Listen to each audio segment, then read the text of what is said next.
ಕ್ಷೇತ್ರದಲ್ಲಿ news first ವಿಶೇಷ ಕಾರ್ಯಕ್ರಮಕ್ಕೆ ಸ್ವಾಗತ. ನಾನು ಶ್ರೀಕಾಂತ್ ಸಾವೂರು. ಚುನಾವಣಾ ಸಮಯದಲ್ಲಿ ಜನಪ್ರತಿನಿಧಿಗಳು ಮತದಾರರಿಗೆ ಸಾಕಷ್ಟು ಭರವಸೆಗಳನ್ನು ಕೊಟ್ಟಿರ್ತಾರೆ. ಆ ಎಲ್ಲ ಭರವಸೆಗಳು ಈಗ ಈಡೇರಬಹುದು, ಆಗ ಈಡೇರಬಹುದು ಅಂತೇಳಿ 5 ವರ್ಷನೂ ಸಹ ಕಾಯ್ತಾ ಕೂತಿರ್ತಾರೆ. ಸದ್ಯಕ್ಕೆ ಜನಪ್ರತಿನಿಧಿಗಳು ಶಾಸಕರಾಗಿ 2.5 ವರ್ಷ ಕಳೆದವು.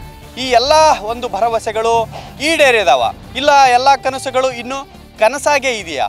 ಈ ಎಲ್ಲ ಒಂದು ನಾವು ತಿಳಿತಾ ಹೋಗೋಣ. ನಾನಿವಾಗ ಇರುವಂಥದ್ದು ರಾಯಚೂರು ನಗರ ವಿಧಾನಸಭಾ ಕ್ಷೇತ್ರ.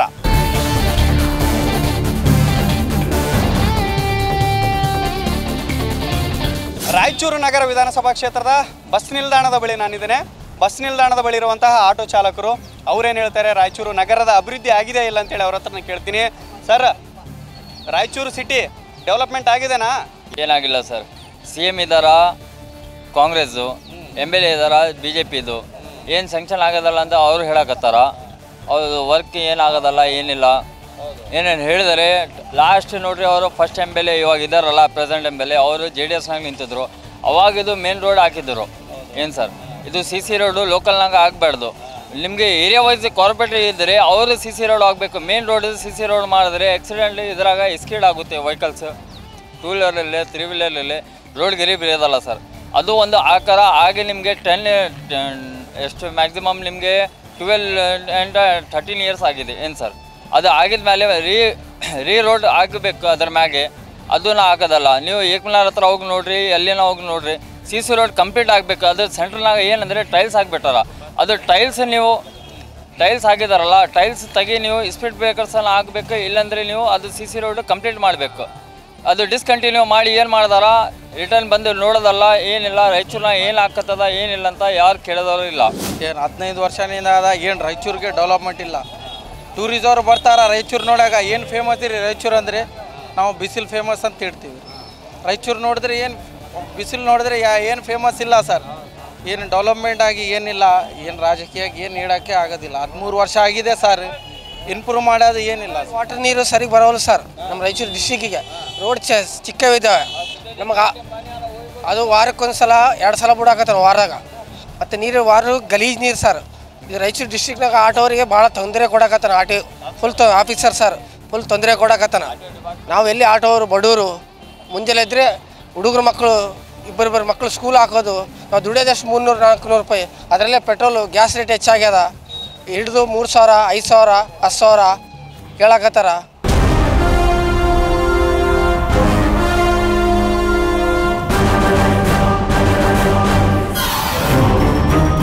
ನಾನಿವಾಗ ರಾಯಚೂರು ನಗರ ವಿಧಾನಸಭಾ ಕ್ಷೇತ್ರದ ಮಹಾನಗರ ಪಾಲಿಕೆಯ ಕಚೇರಿ ಪಕ್ಕದಲ್ಲಿದ್ದೇನೆ.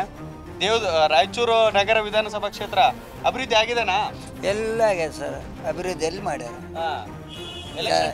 ಎಲೆಕ್ಷನ್ ಟೈಮ್ದಾಗ ಇದು ಅಭಿವೃದ್ಧಿ ಮಾಡ್ತೀವಿ, ಅದೇ ಅಭಿವೃದ್ಧಿ ಮಾಡ್ತೀವಿ, ನಿಮ್ಗೆ ಹಿಂಗೆ ಮಾಡ್ತೀವಿ, ಹಂಗೆ ಮಾಡ್ತೀವಿ, ಈ ರೋಡ್ ಹಿಂಗೆ ಮಾಡ್ತೀವಿ, ಕಾವಿಲು ಮಾಡ್ತೀವಿ, ಡ್ರೈನೇಜ್ ಮಾಡ್ತೀವಿ, ಎಲ್ಲ ಮಾಡ್ತೀವಿ. ಅದೆಲ್ಲ ಹೊಲಸೇ ಐತೆ. ಎಲ್ಲಿ ಒಂದು ಸುಧಾರಿಸೋಣ ಎಲ್ಲಿ ಅದ ಅವರೇ ಬಂದು ತೋರ್ಸೋಣ ನಿಂತ್ಕೊಂಡು. ಇಲ್ಲಿ ಮಾಡಿವಲ್ಲಪ್ಪ ನಾವು ಕೆಲಸ ಇಷ್ಟು 5 ವರ್ಷದಾಗ ನಾವು ನಿಂತ್ಕೊಂಡಿವಿ, ಇದು ಅಭಿವೃದ್ಧಿ ಮಾಡೀವಿ ಅಂತ ಜನರಿಗೆ ಏನನ್ನು ತೋರ್ಸೋಣ. ಅವರು ಎಲ್ಲಿ ನೋಡಿದ್ರೆ ಕಸನೇ ಅದ, ಎಲ್ಲಿ ನೋಡಿದ್ರೆ ಇದೇ ಐತೆ. ನಾವು 3 ಸಾರ್ತಿ ಶಾಸಕರು ಆತಾರ, 4 ಸಾರ್ತಿ ಶಾಸಕರು ಆತಾರ, ಕೌನ್ಸಿಲರ್ಗಳು ಆತಾರ, ಎಲ್ಲ ಆತಾರ. ಏನನ್ನ ಕೇಳಕ್ಕೆ ಹೋದ್ರೆ ಒಬ್ಬರು ಕುಡಿಯೋಕೆ ನೀರಿಗನ್ನ ಅನುಕೂಲ ಇಲ್ಲ. ದೊಡ್ಡವರಿಗೆ ಇದ್ದವರಿಗೆ ಫೋನ್ ಕಾಂಟ್ಯಾಕ್ಟ್ ಮಾಡೋಣ, ಅವ್ರಿಗೆ ಏನನ್ನ ಅವ್ರು ಬಂದು ಹೆಲ್ಪ್ ಮಾಡಿ ಕಾಶಿ ಅವ್ರಿಗೆ ನೀಡೋತಾರ. ಅತಿ ಬಡವ್ರು ಇದ್ದವ್ರಿಗೆ ಏನು ಕೆಲಸ ಮಾಡೋದಲ್ಲ. 100 ಸಾರ್ತಿ ಅವ್ರ ಮನೆ ಹತ್ರ ಹೋಗಿ ಕಾಶಿ ಸಾಬ್ ಅಂತ ತಲೆ ಹೊಡ್ಕೊಂಡ್ರಗಾನ ತಲೆ ಇವ್ರಿಗೆ ಬಡ್ದೋತದಾಗಲಿ, ಅವ್ರಿಗೆ ಬಡಿಯೋದಲ್ಲ. ಯಾರು ಕೊಡ್ತಾರ್ರಿ? ಯಾರಿಗೆ ಕೊಡ್ತಾರ ತಲೆ? ಇವ್ರಿಗೆ ಹೌದಪ್ಪ ಅನ್ನಕ ಇಲ್ಲಿ ಅಭಿವೃದ್ಧಿ ಮಾಡೀವಿ, ಇಲ್ಲಿ ನಾವು ಮಾಡೀವಿ ಅಂತ ಇವ್ರು ಬಂದು ತೋರ್ಸೋಣ. ಅವಾಗ ನಮ್ಮ ಶಾಸಕ ಒಳ್ಳೆಯವನಪ್ಪ ಅಂತ ಕಾಳ್ಗಾನ ಮುಗಿಬೋದು ಅವ್ರಿಗೆ. ಅವರೇ ಇರ್ಬೇಕು ಅನ್ನೋದು ನಮ್ಗೇನು ಅಭ್ಯಂತರ ಇಲ್ಲ. 100 ಸಾರ್ತಿಗೆ ಅದಲ್ಲಿ ನಮ್ಗೆ ಅಭಿವೃದ್ಧಿ ಬೇಸಾಗಬೇಕು. ಎಲ್ಲಿ ಮಾಡ್ಯಾರ ಇವರು?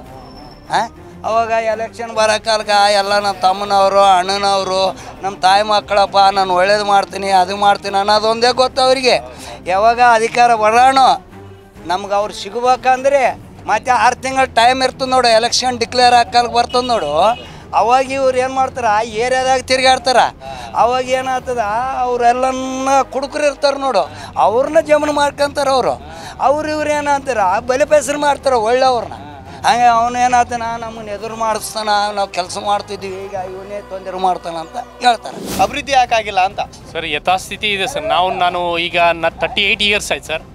ಯಥಾಸ್ಥಿತಿ ಇದೆ. ನಮ್ಮ ರಾಯಚೂರು ಇಷ್ಟಿಗೆ ಬಗ್ಲಾಗ ಕಂಪೇರ್ ಮಾಡಿದರೆ ಇಲ್ಲೇ ಯಾದಗಿರಿ ಸಂಬಂಧಪಟ್ಟಿದ್ದು ಅದಕ್ಕೆ ರಾಯಚೂರಿಗೆ ಸಂಬಂಧಪಟ್ಟಿದ್ದು ಭಾಳ ವ್ಯತ್ಯಾಸ ಇದೆ. ಡಿಫ್ರೆನ್ಸಸ್ ಹೆಂಗಿತ್ತಂದರೆ ನಮ್ಮ ರಾಯಚೂರು ಯಥಾಸ್ಥಿತಿ ಹಂಗೆ ಇದೆ. ಇತ್ತೀಚಿನ ದಿನಗಳಲ್ಲಿ ರಾಜಕೀಯ ಎಷ್ಟು ಹೊಲ್ಸಿಗತ್ತೆ ಅಂತಂದರೆ ಅಷ್ಟು ಹೊಲ್ಸಿದೆ. ಏನಂತಂದರೆ ಅವ್ರ ಸ್ವಾರ್ಥಕ್ಕೆ ಅವರು ಮಾಡ್ಕೊತ ಇದ್ದಾರೆ, ಬಟ್ ಜನಕ್ಕೂ ಮಾತ್ರ ಏನೂ ಮಾಡ್ತಾ ಇಲ್ಲ. ಹಿಂಗೇ ಇದೆ ರಾಯಚೂರು. ಎಷ್ಟೆಷ್ಟು ಬರ್ತಾರೆ ರಾಜಕೀಯ ವ್ಯಕ್ತಿಗಳು, ಅದು ಮಾಡ್ತೀವಿ ಇದು ಮಾಡ್ತೀವಿ ಭಾಳ ಕೊಡ್ತಾರೆ ಆಶ್ವಾಸನ, ನಾನು ಅದು ಮಾಡ್ತೀನಿ ಇದು ಮಾಡ್ತೀನಿ, ಏನೂ ಮಾಡಿಲ್ಲ ಸರ್. ಇಂಥದ್ದು ಪರ್ಟಿಕ್ಯುಲರ್ ಆಗಿ ರಾಯಚೂರಿಗೆ ಮಾಡ್ತೀನಿ ಅನ್ನೋಂಥದ್ದು ಏನಾದರೂ ಪಾಯಿಂಟು ಅದು ಮಾಡಿದಾರ ಮಾಡಿಲ್ಲ ಅನ್ನೋಂಥ ಅದು ಒಂದು ಉದಾಹರಣೆ ಸರ್. ಇದಕ್ಕಿಂತ ಮುಂಚೆ ನಮ್ಮ ಏತ ನೀರಾವರಿ ಮಾಡ್ತೀವಿ ಅಂತ ಒಂದು ಇದಕ್ಕಿನ ಮಾಜಿ ಶಾಸಕರು ಅದು ಮಾಡ್ತೀನಿ ಇದು ಮಾಡ್ತೀನಿ ಅಂತ ಹೇಳಿದರು. ಇಷ್ಟುವರೆಗೆ ಅವರು ಯಾರು ಬಂದರೂ ಏನೂ ಮಾಡಿಲ್ಲ. ನಮಗೆ 2 ನದಿ ಇದೆ, ಒಂದು ಇಲ್ಲಿ ತುಂಗಭದ್ರೆ ಇದೆ, ನಮ್ಮ ಕೃಷ್ಣ ಇದೆ. ಸೊ ಇಷ್ಟು ಸನಿವಿ ಇದ್ದುಕೊಂಡು ನಮಗೆ ನೀರಿಂದ ಅನುಕೂಲವ ಇಷ್ಟುವರೆಗೆ ಮಾಡಿಲ್ಲ. ಇಲ್ಲ, ನಾಲೆಗಳು ಹಂಗೆ ಕಸ ಇರ್ತದ.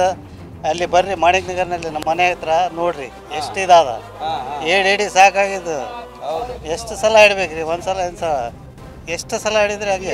ಯಾರಿಗೆ ಹೇಳಿರಿ ನೀವು ಹಿಂಗೆ ಪ್ರಾಬ್ಲಮ್? ಮುನ್ಸಿಪಾಲ್ಟಿ ಕಮಿಷನರ್ ಎಲ್ಲರೂ ಹೇಳಿರಿ, ಅಲ್ಲಿ ಹೋಗಿ ಕಂಪ್ಲೇಂಟ್ ಮಾಡಿದ್ರೆ ಬರೋಂಗಿಲ್ಲ. ಅಲ್ಲಿ ಬಂದರೆ ಅವ್ರು ಮಾಡ್ತಾರೆ, ಮಾಡೋಂಗಿಲ್ಲ. ಮಾಡ್ತಾರೆ. MLA ಅವ್ರಿಗೆ ಹೋಗಿ ನೀವು ಡೈರೆಕ್ಟ್ ಆಗಿ ಭೇಟಿ ಆಗ್ಬೋದು ಅಂತ ಸಿಗ್ತಾರೆ ನಿಮ್ಮ ಕೈಯಾಗ? ಅವ್ರು ಯಾವಾಗ ಸಿಗ್ತಾರೆ?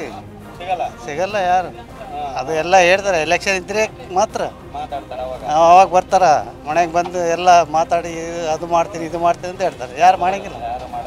ಧೂಳ ಜಗ್ಗಿ ಆದ್ರಿ, ರೋಡ್ ಡೆವಲಪ್ಮೆಂಟ್ ಇಲ್ಲ. ಭಾಳ ಇದು ಎತ್ತರ ನಡೆಯಕತ್ತದ್ರಿ ಇಲ್ಲಿ. ಹಾಂ, ಮತ್ತೆ ಏನಂದ್ರೆ ಈಗ ಪೂರಾ ಗಾಡಿ ಮೇಲೆ ಬರ್ತಾವ, ರೋಡ್ ಸಣ್ಣದಾದ. ಹಾಂ, ಈಗ ರಾಯಚೂರು ಅವಾಗ ನೀವು 10 ವರ್ಷದಿಂದ ನೋಡಕ್ಕೂ ಇವಾಗ ನೋಡಕ್ಕೂ ಏನೋ ಡೆವಲಪ್ಮೆಂಟ್? ಇವಾಗ ಡೆವಲಪ್ಮೆಂಟ್ ಆಗ್ಯದ್ರಿ. ಇವಾಗ ಸದ್ಯ ಸ್ವಲ್ಪ ಆಗ್ಯದ್ರಿ. ಶಿವರಾಜ್ ಪಾಟೀಲ್ ಬಂದ್ಮೇಲೆ ಏನೋ ಮಾಡ್ಯಾರ? ಶಿವರಾಜ್ ಪಾಟೀಲ್ ಬಂದ್ಮೇಲೆ ಏನು ಮಾಡ್ಯಾರ ಗೊತ್ತಿಲ್ಲ, ಯಾರು ಮಾಡ್ಯಾರ ನಮ್ಗೆ ಅರ್ಥ ಇಲ್ಲ. ಹಾಂ, ಆದ್ರೆ ಸ್ವಲ್ಪ ಅಭಿವೃದ್ಧಿ ಆಗ್ಯದ.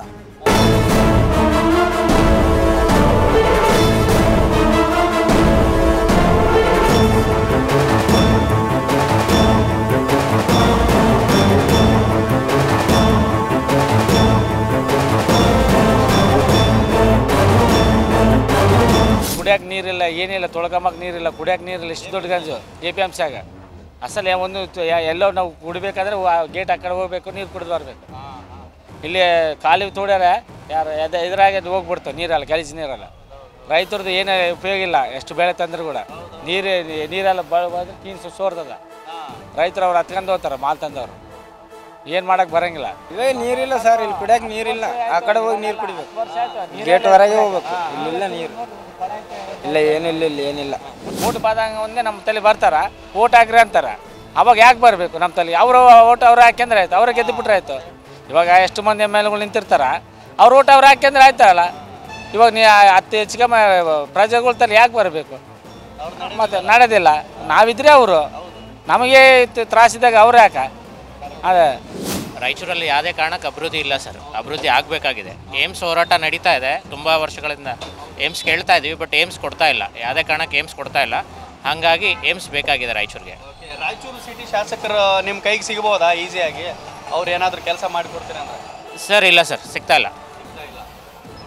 ಇನ್ನೂ 2.5 ವರ್ಷ ಅವ್ರದ್ದು ಟೈಮ್ ಇದೆ. ಇಂಥದ್ದು ರಾಯಚೂರಿಗೆ ಆಗಬೇಕು ಅಂತ ಏನಾದರೂ ಅವ್ರ ಕಡೆಯಿಂದ ಅಂದರೆ ಅವ್ರ ಕಡೆಯಿಂದ ಯಾವುದೇ ರೆಸ್ಪಾನ್ಸ್ ಸಿಗ್ತಾ ಇಲ್ಲ. ಬಟ್ ತುಂಬ ರಾಯಚೂರು ಡೆವಲಪ್ಮೆಂಟ್ ಆಗೋದಿದೆ. ಡೆವಲಪ್ಮೆಂಟ್ ಅಂದರೆ ಏನು ಸರ್, ಏನು ಡೆವಲಪ್ಮೆಂಟ್? ಅವೇ ರೋಡು ಅದೇ ಎಲ್ಲ ಡೆವಲಪ್ಮೆಂಟ್ ಅಂದರೆ ಏನಿಲ್ಲ. ಆಟೋದವ್ರಿಗೆ ಭಾಳ ಕಷ್ಟ ಆಗ್ಬಿಟ್ಟದ, ಕಿರಾಯಿಗಳಿಲ್ಲ. ಸಿಟಿ ಬಸ್ ಬಂದಾಗಲಿ ಸಹ ಏನು ಮಾಡಬೇಕು? ಈ ಗಾಡಿ ನೋಡಿದ್ರೆ 3.5 ಲಕ್ಷ ಸರ್. EMI 9,000 ರೂಪಾಯಿ ಕಟ್ಟಬೇಕು. ನಾವು ದುಡಿಯೋದೇ 400-500 ರೂಪಾಯಿ.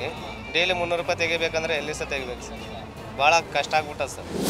ಎಲ್ಲರೂ ಬರ್ತಾರೆ, ಎಲ್ಲರೂ ಮಾಡ್ತಾರೆ ಅಂತಾರೆ. BJP ಬಂದರೆ ಅಷ್ಟೇ ಅದ, ಕಾಂಗ್ರೆಸ್ ಬಂದರೆ ಅಷ್ಟೇ ಅದ. ನಾವು ದುಡಿಯೋತನ ನಮ್ಗೆ ಏನಿಲ್ಲ. ಅವರು ಆಟೋದವ್ರ ಬಗ್ಗೆ ಯಾರನ್ನ ಸ್ವಲ್ಪ ಯೋಚನೆ ಮಾಡ್ತಾರೆ. ನಾವು ದುಡಿಯೋವರೆಗೆ ನಮಗೇನಿಲ್ಲ ಸರ್. ಹೆಂಗೆ ಸರ್, ಏನಾದರೂ ಅಭಿವೃದ್ಧಿ ಕಾಣಿಸ್ತಾ ಇದ್ದಾನೆ ನಿಮಗೆ? ಏನು ಸದ್ಯಕ್ಕಂತ ಏನು ಕಾಣಿಸ್ತಿಲ್ಲ. ಮುಂದೆ ಕಾರ್ಪೊರೇಷನ್ ಆದ್ರೂ ನೋಡಬೇಕು ಏನಾಗ್ತದೆ.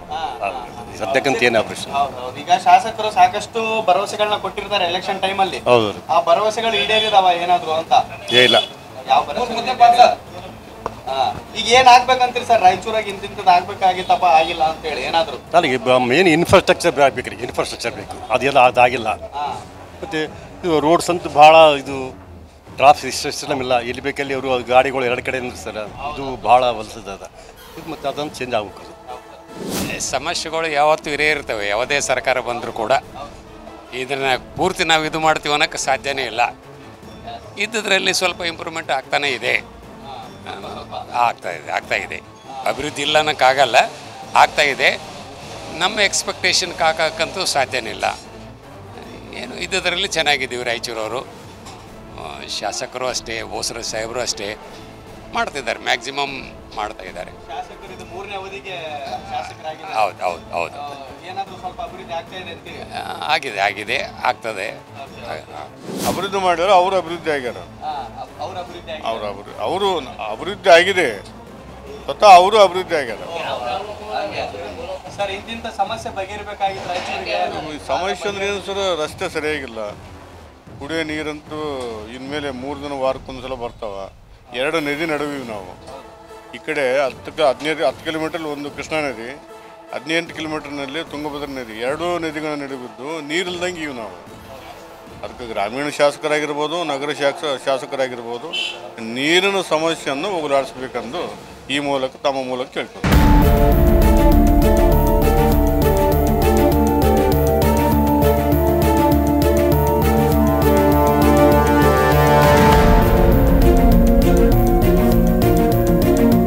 ಮಸ್ಕಿ ತಾಲೂಕಿನ ತುರುವಾಳ ಗ್ರಾಮದಲ್ಲಿ ಶಾಸಕರ ಸ್ವಕ್ಷೇತ್ರ ಆಗಿರ್ತಕ್ಕಂಥ ತುರುವಾಳ ಗ್ರಾಮದಲ್ಲಿ ಈಗಾಗಲೇ KKRDB ಅನುದಾನದಲ್ಲಿ PWD ಇಲಾಖೆಯವರು ಒಂದು ರಸ್ತೆ ಕಾಮಗಾರಿ ಪೂರ್ಣಗೊಳಿಸಿದ್ದು, ಈ ಕಾಮಗಾರಿ ಈ ಟೆಂಡರ್ ಪ್ರಕ್ರೂಮೆಂಟು ಇದೇ ತಿಂಗಳು 25 ಕೊನೆ ದಿನಾಂಕ ಆಗಿರುವುದರಿಂದ ಈ ಒಂದು ಆಲ್ರೆಡಿ ಅಡ್ವಾನ್ಸ್ ಆಗಿ ಕಾಮಗಾರಿ ಮಾಡಿರುವುದು ಒಂದು ಅನುಮಾನಕ್ಕೆ ಎಡೆ ಮಾಡಿಕೊಟ್ಟಿದೆ.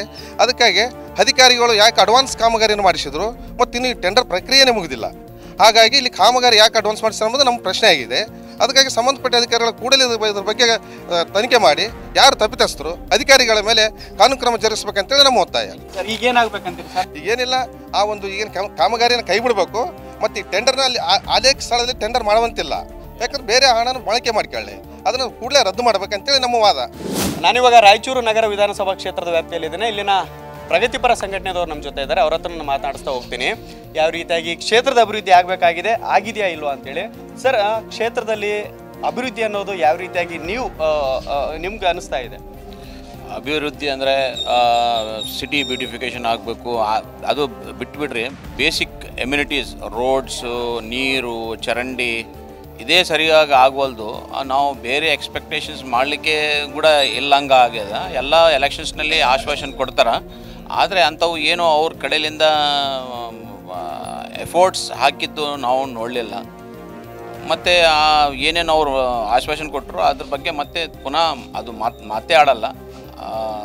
ಹಿಂಗೆ ಪರಿಸ್ಥಿತಿ ಇದೆ. ಹೆಲ್ತ್ ನೋಡಿದ್ರೆ ನಮ್ಮ ಕಡೆ ಭಾಳ ಇದು ಇದೆ, ಎನಿಮಿಯಾ ಇದೆ, ಮಾಲ್ ನ್ಯೂಟ್ರಿಷನ್ ಇದೆ, ಇನ್ಫೆಂಟ್ ಮಾರ್ಟಲಿಟಿ ಇದೆ, ಹಾಸ್ಪಿಟಲ್ಸ್ ಕಡಿಮೆ ಇದೆ. ಕೆಲವು ರೂರಲ್ಸ್ನಲ್ಲಿ ಪ್ರೈಮರಿ ಹೆಲ್ತ್ ಸೆಂಟರ್ ಆಗಬೇಕಾಗಿತ್ತು, ಎಷ್ಟು ವರ್ಷದಿಂದ ಆಗ್ತಾವ ಅನ್ಕಂತಾರ. ಮತ್ತು ದೇವಸ್ಗೂರ್ಲಿಂದ ಕೆಲವು ಸಲ ಯರ್ಗರಕ್ಕೆ ಹಾಕ್ತೀನಿ ಅಂತಾರೆ, ಯರ್ಗರಿಲಿಂದ ಅಲ್ಲಿ ಹಾಕ್ತೀನಿ ಅಂತಾರೆ. ಅದರ ಅಪ್ರೂವ್ ಆಗ್ಯದ, ಆದರೂ 2-3 ವರ್ಷದಿಂದ ಇವತ್ತು ತನಕ ಒಂದು ಪ್ರೈಮರಿ ಸೆಂಟರ್ ಸ್ಥಾಪನೆ ಮಾಡಲಿಕ್ಕಾಗಲ್ಲ. ಒಂದೇ ಹಾಸ್ಪಿಟಲ್ನಲ್ಲಿ ಡಿಸ್ಟಿಕ್ ಹಾಸ್ಪಿಟಲ್ ಉಳಿಸ್ಕೋಬೋದು ಆದಿತ್ತು, ಅದು ಇದರಲ್ಲಿ ಸೇರಿಸ್ಬಿಟ್ರು ರಿಮ್ಸ್ನಲ್ಲಿ. ಮತ್ತು OPEC ಹಾಸ್ಪಿಟಲ್ ಅದು ಕ್ಲಬ್ ಮಾಡಿ OPECದು ಒಂದು ಸಪ್ರೇಟ್ ಫಂಡ್ ಬರ್ತಿತ್ತು. ಒಂದು OPEC ಒಂದು ಸೂಪರ್ ಸ್ಪೆಷಾಲಿಟಿ ಹಾಸ್ಪಿಟಲ್, ಯಾವ ಜನರಿಗೆ ಇಲ್ಲಿ ಫೆಸಿಲಿಟೀಸ್ ಸಿಗಬಾರ್ದಿತ್ತು, ಆ ಫೆಸಿಲಿಟೀಸ್ ಅಲ್ಲಿ ಮೆಡಿಕಲ್ ಫೆಸಿಲಿಟೀಸ್ ಸಿಗಬೇಕಂತ ಆ ಹಾಸ್ಪಿಟಲ್ ಕಟ್ಟಿದ್ರು ಆ ಉದ್ದೇಶದಿಂದ. ಆದರೆ ಇಲ್ಲಿ ಪೊಲಿಟಿಕಲ್ ವಿಲ್ಲಿಂಗ್ ಇಲ್ಲದಕ್ಕೆ ಅದು ಮರ್ಜ್ ಮಾಡಿ ಒಂದು ಬೇಸಿಕ್ ಹೆಲ್ತ್ ಫೆಸಿಲಿಟೀಸ್ ಸಿಗ್ಲಾರ್ದಂಗೆ ಆಗ್ಯದ. ಶಾಸಕರು ನಮಗೆ ಸಿಗೋದು ಇಂಪಾರ್ಟೆಂಟ್ ಅಲ್ಲ, ಶಾಸಕರು ಮಾಡಬೇಕಾದ ಕೆಲಸ. ರಾಯಚೂರು ನಗರದಲ್ಲಿ ಮೂತ್ರಾಲಯಗಳಿಲ್ಲ, ಇಷ್ಟು ಜನಸಂಖ್ಯೆ ಅದ, ಮೂತ್ರಾಲಯ ಎಷ್ಟಾವ ರಾಯಚೂರಲ್ಲಿ? ಒಂದು ಶಿಕ್ಷಣದ ಶಾಲೆಗಳಲ್ಲಿ ಶಿಕ್ಷಕರಿಲ್ಲ, ಆ ಶಿಕ್ಷಕರ ಭರ್ತಿ ಬಗ್ಗೆ ಅವರು ಕ್ರಮ ತೆಗೆದುಕೊಳ್ಬೇಕು. ಮತ್ತು ಆಸ್ಪತ್ರೆ, ರಾಯಚೂರಿಗೆ ಸಿವಿಲ್ ಆಸ್ಪತ್ರೆ ಇತ್ತು, ಆ ಸಿವಿಲ್ ಆಸ್ಪತ್ರೆನ ತೆಗೆದುಬಿಟ್ಟಾರ. ಯಾರು ತೆಗೆದ್ರು, ಯಾಕೆ ತೆಗೆದ್ರು, ತೆಗೆದಕ್ಕೆ ಏನು ಕಾರಣ ನಮ್ಮಲ್ಲಿ ಜನರಲ್ ಅಂತ ತೆಗೆದಾರ, ನಮಗಲ್ಲಿ ರೋಗ ಇಲ್ಲ ಅಂತ ತೆಗೆದಾರ. ಏನು ಕಾರಣ? ರಾಯಚೂರಿಗೆ ಅತಿ ಅವಶ್ಯವಾಗಿರ್ತಕ್ಕಂಥ ಜಿಲ್ಲಾ ಆಸ್ಪತ್ರೆ. ಜಿಲ್ಲಾ ಆಸ್ಪತ್ರೆಯಲ್ಲಿ ರಾಯಚೂರು ಅಂತ ಹೇಳ್ಕೊಳಕ್ಕೆ ನಮ್ಗೆ ನಾಚಿ ಬರ್ತದೆ. ಇಂಥ ಪರಿಸ್ಥಿತಿಯಲ್ಲಿ ನಾವಿದ್ದೀವಿ. ರಸ್ತೆಗಳು, ಸಿಟಿ ಬಸ್ಸುಗಳಿಲ್ಲ, ಸಿಟಿ ಬಸ್ಸುಗಳು ಸಕಾಲದಲ್ಲಿ ಇಲ್ಲ. ಆಮೇಲೆ ಈ ಫುಟ್ಪಾತ್ಗಳ ಮೇಲೆ ಎಲ್ಲ ಅಂಗಡಿಗಳೇ ಆಗಿಬಿಟ್ಟವ. ಅಂಗಡಿ ಓನರ್ ಕಡೆಯಿಂದ ಜಾಗ ಕಸ್ಕೊಂಡು ಸರ್ಕಾರ ಸ್ವಾಧೀನ ತಗೊಂಡು ಫುಟ್ಪಾತ್ ರಚನೆ ಮಾಡಿ ಫುಟ್ಪಾತ್ ಮೇಲೆ ಎಲ್ಲ ಅಷ್ಟು ಅಂಗಡಿಗಳೇ ಅದಾವ. ಈ ಸೀನಿಯರ್ ಸಿಟಿಜನ್ಸ್ ಎಲ್ಲಿ ತಿರುಗಾಡಬೇಕು? ಆ ಎಲ್ಲ ಸಮಸ್ಯೆಗಳ ನಿವಾರಣೆಗಾಗಿರ್ತಕ್ಕಂಥ ವ್ಯವಸ್ಥೆನೇ ಮುನ್ಸಿಪಾಲ್ಟಿ ಮತ್ತು ಶಾಸಕರು ಇವ್ರು ಮಾಡಬೇಕು. ಅವ್ರು ಯಾರು ಅದ್ರ ಕಡೆ ಗಮನ ಕೊಡೋಂಗಿಲ್ಲ, ಸಾರ್ವಜನಿಕರು ಯಾರು ಕೇಳ್ತಾ ಇಲ್ಲ. ಹಿಂಗಾಗಿ ಯಾರು ಏನು ಮಾಡ್ತಾರೋ ಯಾರು ಪುರಂದರ ಬಿಟ್ಟಲ್ಲ ಅನ್ನೋ ಒಂದು ಪರಿಸ್ಥಿತಿಯಲ್ಲಿದೆ. ಇನ್ನು ಮುಂದಾದ್ರೂ ಸಾರ್ವಜನಿಕರ ಒಂದು ಸೇವಾ ಮಾಡಲಿಕ್ಕೆ ಆರಿಸಿ ಬಂದಿರತಕ್ಕಂಥ ಮುನ್ಸಿಪಲ್ ಕಾರ್ಪೊರೇಟರ್ಗಳಿರ್ಬೋದು, ಅಥವಾ ಶಾಸಕರಿರ್ಬೋದು, MLCಗಳಿರ್ಬೋದು, ಅಥವಾ ZP ಮೆಂಬರು, ಅವರೆಲ್ಲರೂ ತಮ್ಮ ಜವಾಬ್ದಾರಿಯಿಂದ ಈ ಒಂದು ಸೋಷಿಯಲ್ ಸರ್ವಿಸ್ ಅಂತಕ್ಕಂಥ ಕೆಲಸದಲ್ಲಿ ತಮ್ಮನ್ನು ತೊಡಗಿಸಿಕೊಂಡು ಜನರಿಗೆ ಅನುಕೂಲ ಮಾಡಿದಾಗ ಮಾತ್ರ ಈ ಒಂದು ನಗರ ಅಥವಾ ರಾಜ್ಯ ಅಭಿವೃದ್ಧಿ ಆಗಲಿಕ್ಕೆ ಸಾಧ್ಯ ಅಂತ ನಾನು ಹೇಳ್ತೀನಿ. ಒಂದು ವಿಶ್ರಾಂತಿ ತಗೊಳ್ಬೇಕು ಅಂತಕ್ಕಂಥ ಹೇಳ್ತಕ್ಕಂಥ ಒಂದು ಒಳ್ಳೆಯ ಗಾರ್ಡನ್ ಇಲ್ಲ. ಇಷ್ಟು ಒಂಥರ ಸೊಳ್ಳೆಗಳು ಊರು ತುಂಬ ತುಂಬಿಬಿಟ್ಟವ, ಇಷ್ಟು ಚರಂಡಿಗಳೆಲ್ಲ ತುಂಬಿ ಗಬ್ಬು ನಾರ್ತಾ ಇದೆ. ಅದ್ರ ಬಗ್ಗೆ ಮೂಲಸೌಕರ್ಯಗಳ ಬಗ್ಗೆ ಸ್ವಲ್ಪ ಆದ್ರೂ ಕಿಂಚಿತ್ ಆದರೂ ಕಾಳಜಿ ಇಲ್ಲದೆ ಇರತಕ್ಕಂಥ ಈ ರಾಜಕೀಯ ಪ್ರವೃತ್ತಿಯಿಂದ ಕೂಡಿರ್ತಕ್ಕಂಥ ಕೀಳು ಮಟ್ಟದ ಮನೋಭಾವ ಏನದಲ್ಲ, ಕೇವಲ ನಾವು ರಾಜಕೀಯದಲ್ಲಿ ಗೆದಿಬೇಕು, ಅವ್ರನ್ನ ಸೋಲಿಸ್ಬೇಕು ಅನ್ನೋದನ್ನು ಬಿಟ್ಟರೆ ಬೇರೆ ಏನೂ ಇಲ್ಲ. ಏಮ್ಸ್ಗೋಸ್ಕರವಾಗಿ ನಾವು ಸತತವಾಗಿ 3 ವರ್ಷದಿಂದ ಹೋರಾಟ ಮಾಡ್ತಾ ಇದ್ದೀವಿ. ಅದರ ಬಗ್ಗೆ ಕಿಂಚಿತ್ತು ಕಾಳಜಿ ಇಲ್ಲ. ನಾಮಕೆ ವಾಸ್ತೆ ಯಾರನ್ನ ಮಿನಿಸ್ಟರ್ ಬಂದಾಗ ಬರ್ತಾರ, ನಾವು ಮಾಡ್ತೀವಿ, ಹೇಳ್ತೀವಿ, ಹೋಗ್ತೀವಿ ಅನ್ನೋದು ಇದೆ. ಬಿಟ್ಟರೆ ನಾವು ಹೇಳಿದ್ವಿ ಅವ್ರಿಗೆ, MLA ಅವ್ರಿಗೆ ಹೇಳಿದ್ವಿ, ಸರ್ ನೀವೇ ಬರ್ರಿ, ನೀವು ನಮ್ಮ ನೇತೃತ್ವ ವಹಿಸಿ ಈ ಒಂದು ಏಮ್ಸನ್ನು ತರಲಿಕ್ಕೆ ನಾವು ಪ್ರಯತ್ನ ಮಾಡಮಂತಂದ್ರೆ ಕೈ ಮುಗಿದು ಹೇಳ್ತಾರ, ಇಲ್ಲ ಇಲ್ಲ ಇಲ್ಲ ನಾನು ಬರೋದಿಲ್ಲ, ನಾನು ನಿಮ್ಮಿಂದ ಇರ್ತೀನಿ, ನೀವೇನು ಹೋರಾಟ ಮಾಡ್ತೀರಿ ನಂದೆಲ್ಲ ಸಪೋರ್ಟ್ ಇದೆ, ಅದು ಏಮ್ಸ್ ಬರೋದು ಗ್ಯಾರಂಟಿ ಇಲ್ಲ ಅಂತಕ್ಕಂಥ ಒಂದು ಹಾರಿಕೆ ಮಾತುಗಳನ್ನು ಹೇಳ್ತಾ ಇದ್ದಾರಲ್ಲ. ಈ ರಾಯಚೂರಿನಲ್ಲಿ ಆರೋಗ್ಯದ ಬಗ್ಗೆ ಆಗಲಿ, ಶಿಕ್ಷಣದ ಬಗ್ಗೆ ಆಗಲಿ, ಕುಡಿಯುವ ನೀರಿನ ಬಗ್ಗೆ ಆಗಲಿ, ರೋಡ್ಗಳ ಬಗ್ಗೆ ಆಗಲಿ ಕಿಂಚಿತ್ತು ಯೋಚನೆ ಮಾಡದೇ ಇರತಕ್ಕಂಥದ್ದು. ಇಡೀ ಕರ್ನಾಟಕದಲ್ಲಿ ರಾಯಚೂರು ಅತಿ ಹಿಂದುಳಿದಿರ್ತಕ್ಕಂಥ ಪ್ರದೇಶವಾಗಿ ಯಾವುದೇ ಸಾಂಸ್ಕೃತಿಕವಾಗಿ ಆಗಿರ್ಬೋದು, ಆರೋಗ್ಯ ದೃಷ್ಟಿಯಿಂದ ಆಗಿರ್ಬೋದು, ಆಮೇಲೆ ಎಜುಕೇಷನ್ ದೃಷ್ಟಿಯಿಂದ ಆಗಿರ್ಬೋದು, ಅದು ತುಂಬ ಹಿಂದುಳಿದಿದೆ. ಈ MLAಗಳು ಯಾವುದೇ ಕಾರ್ಯಗಳಲ್ಲಿ ತಮ್ಮನ್ನು ತಾವು ತೊಡಗಿಸಿಕೊಳ್ಳದೆ ಕೇವಲ ಒಂದು ಪಾರ್ಟಿ ವಿಷಯದಲ್ಲಿ, ಜನರನ್ನು ನಿಂದಿಸೋ ವಿಷಯದಲ್ಲಿ, ತಾವು ಯಾವ ರೀತಿ ಗೆದಿಬೇಕು ಅನ್ನೋ ವಿಷಯದಲ್ಲಿ ಆಸಕ್ತಿ ತೊಡಗಿದ್ದಾರೆ ವಿನಃ ಅಭಿವೃದ್ಧಿ ಕಡೆಗೆ ಅವರು ಗಮನ ವಹಿಸಿಲ್ಲ ಅಂತಕ್ಕಂಥ ರೀತಿಯನ್ನು ನಾನು ಮನಃಪೂರ್ವಕವಾಗಿ ಹೇಳಲಿಕ್ಕೆ ಇಷ್ಟಪಡ್ತೀನಿ. ಕರ್ನಾಟಕದ 29 ಜಿಲ್ಲೆಗಳೊಳಗೆ ಸಿವಿಲ್ ಹಾಸ್ಪಿಟ್ಲ್ ಅದ, ಸಾರ್ವಜನಿಕ ಆಸ್ಪತ್ರೆ ಇದೆ. ರಾಯಚೂರಿನಲ್ಲಿ ಒಂದಿಲ್ಲ. ಇದನ್ನು ಯಾರು ಮಾಡಬೇಕು? ಅದು ಸ್ವತಃ ಡಾಕ್ಟರ್ ಆಗಿರ್ತಕ್ಕಂಥ ನಮ್ಮ MLA ಸಾಹೇಬರು ಆ ಕಡೆಗೆ ಗಮನನೇ ಹರಿಸಿಲ್ಲ. ಇದು ಅವ್ರ ಕಡೆಯಿಂದ ದೊಡ್ಡ ಲೋಪ ಅಂಥೇಳಿ ನಾನು ಭಾವಿಸ್ತೇನೆ. ಎರಡನೇದೇನೆಂದರೆ, ಈ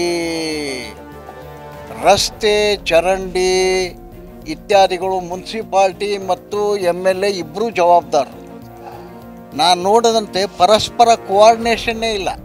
ಕ್ಷುಲ್ಲಕ ರಾಜಕಾರಣದಿಂದ ನಗರ ಗೊಬ್ಬೆದ್ದು ಹೋಗಿದೆ.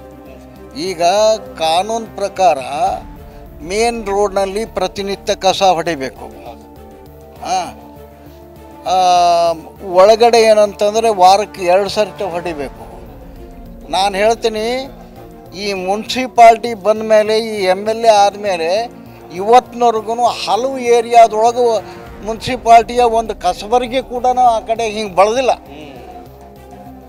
ನಗರದ ತುಂಬ ಏನಪ್ಪ ಅಂತಂದ್ರೆ ಪ್ಲಾಸ್ಟಿಕ್ಕು ಕಸ ಬಿದ್ದು ಇದು ಮಾಡ್ತವೆ.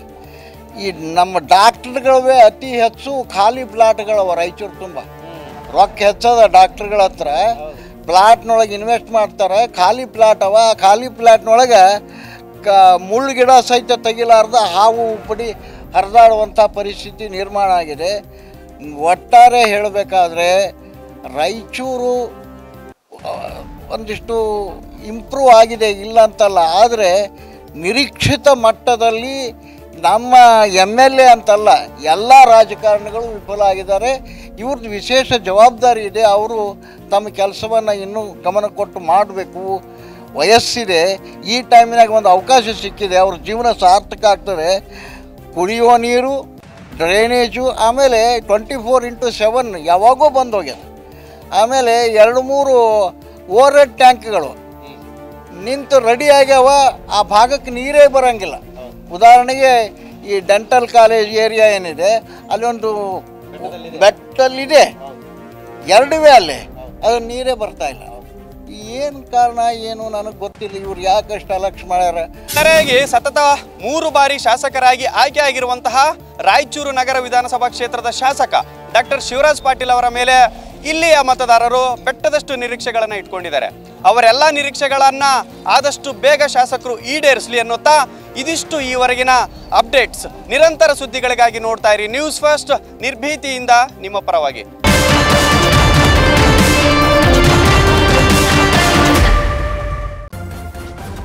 ನ್ಯೂಸ್ ಫಸ್ಟ್, ನಿರ್ಭೀತಿಯಿಂದ ನಿಮ್ಮ ಪರವಾಗಿ.